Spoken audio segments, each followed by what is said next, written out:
F x equal to mod of x, यानी ये function continuous है या डिफरेंशिएबल है। कंटिन्यूस है तो क्यों, डिफरेंशिएबल है या नहीं, कैसे पता करेंगे? बिल्कुल इजी ट्रिक ध्यान में रखें आप। देखिए इस फंक्शन को अगर आप देखो तो ये इसका डायग्राम क्या बता रहा है? डायग्राम कह रहा है कि इसमें सीधा सीधा x इक्वल टू 0 पर ये मिनिमम पॉइंट आ रहा है। यहां से यहां तक का पोर्शन कहलाएगा f x equal to positive x, और यहां से यहां तक इधर वाला जो पोर्शन है वो आपके एफ एक्स इक्वल, ठीक है। अब यहां हमें दो चीज पता करनी थी कि ये कंटिन्यूअस है या नहीं। दूसरी बात पता करनी थी ये डिफरेंशिएबल।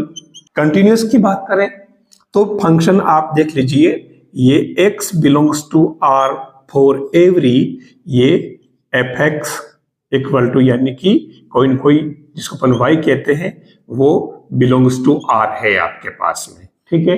ये वैल्यू आपको कोई न कोई मिलेगी, इसलिए कंटिन्यूअस है। और यूं भी कह सकते हैं कि आप देख लीजिए ये फंक्शन कहीं पर भी ब्रेक नहीं है, ठीक है। जनरली इसके लिए कहा जाता है कि ये x इक्वल टू 0 पर संतत यानी कि कंटिन्यूअस है।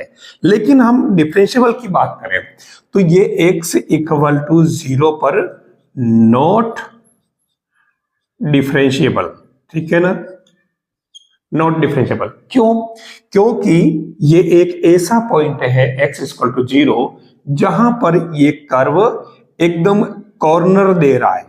ध्यान रखना, जब कभी कोई कर्व कॉर्नर बनाता हो तो वहां पर हम टेंजेंट ड्रॉ नहीं कर सकते, स्पर्श रेखा नहीं बना सकते।